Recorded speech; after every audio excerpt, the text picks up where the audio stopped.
Great to see you again here at our weekly newsletter at Lakeshore. As we enter our summer season, today's video is going to be a little longer. And so if you haven't got time, you might want to pause and come back to it. But I got a bunch of things I want to share with you and let you know. And so here we go. Number one. To all of our volunteers who helped out last weekend. Thank you to Adriana who helped organize and give some leadership to our kickoff summer barbecue and carnival. We had lots of games, lots of people who came out. It was great to see everyone there, and so thank you to those who not only donated time, but those who donated resources to make it happen for the rest of us, because it wouldn't have happened without that. And so thank you for that. Second thing I want to let you know about is something that's coming up really kind of for the month of July for myself is I have to finish up some of the transferring of my ordination from where I was before into the EMCC world. And the phase that I'm at requires me to sit down, and I got about 40 questions. There's probably 2 or 3 paragraphs each that I got to be able to answer some theological questions as we finish that up. And so I'm hoping to do that in July. At the same time, we need to go see my wife's parents, and so we're going to do a little bit of traveling down in July to go see them. And so what that means is I'm going to be for the traveling time I'll be away. For the rest of the month I'm going to be here. But in light of that, I'm going to pull back for the month of July in preaching. We're going to have some other people step up, and be a great month to hear some other voices. I'm looking forward to that. I want to say, hey, even though I'm not preaching, I'm still around. Well, minus the time I'm away. But let's set up a time for coffee. Be great to connect. And I want to let you know that that is taking place. Third thing we're going to talk about is sabbatical. Have you ever heard about this word sabbatical, or the idea? Maybe you know someone who has taken a sabbatical. You've read it in the scriptures maybe. But at its core is this idea that it's very purposeful. It's going to take a time of rest, a time to restore, a time to reflect.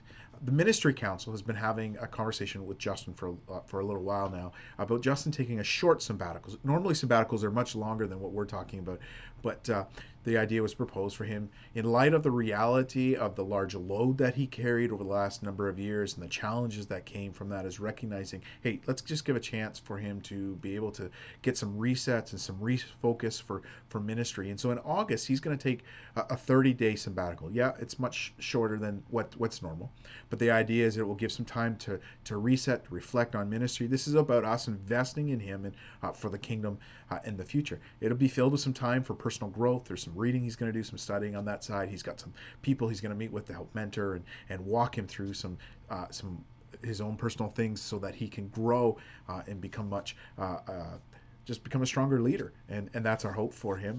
Through that, of course, he'll be back in the fall and in September and be able to continue. But we want to be able to just give him a break during that time. And so make sure that you're aware of that. If you have questions, this is very important. If you have questions, get a hold of me. Let's chat. Let me answer those questions. I might not have all the answers, but we'll be able to find them. And so this is something we want to be able to do to be able to strengthen our staff and walk through. Got questions? Ask me.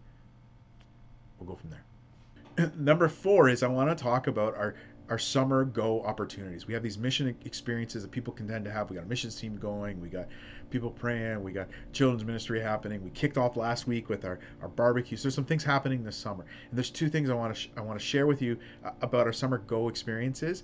And I want to start with a story of something that I observed a couple of weeks ago. Some of you will remember the work bee, and that's the story I want to start with. A few weeks ago we did our work bee, and my youngest son came. He helped for a little bit, and then like a normal kid kind of got bored and all those stuff. So he grabbed a soccer ball and started kicking it around and was playing with one of the other kids here. It was just a wonderful thing to see for me and us transitioning to see that happen. But here's the thing that God kind of really stirred my heart a little bit is they went to we asked them just to go to the back of the parking lot so the ball wouldn't go out in the street. And they went back there, and within a short amount of time, there was kids from the neighborhood right next door to us that came over. And there's this little moment as I watched them play, and was great to see, recognize that, man, we got neighbors like in our life right now as a church, next door literally to us, that we get to minister to, reach out to, and plant seeds. And all my son did was play some soccer, get a soccer ball. It doesn't have to be that complicated. We got people around us that are ready to hear the gospel, and the seeds are God's calling us to plant those seeds. So we're going to try and do that this summer. So in light of all of that, our children's ministry has a number of great activities planned this summer, and you'll be starting about the middle of July. You'll have Tuesdays, Wednesdays, and Thursdays. The Tuesdays and Thursdays are down at the lakefront, and then Wednesdays here at the church. So information is going to be coming out about that. But two wonderful events where we're going to gather for the kids. We're going to have some stories. We're going to have some games. We're going to be able to do some crafts and be able to reach out and plant seeds of the gospel in the lives of the kids. And so yeah, you know what? The Tuesdays and Thursdays are kind of more community focused, outreach focused. Our Wednesdays are not just out focused, but we recognize, hey, let's target our own kids a little bit. And so it's a great opportunity. They can go to either one or all three. Doesn't matter to me.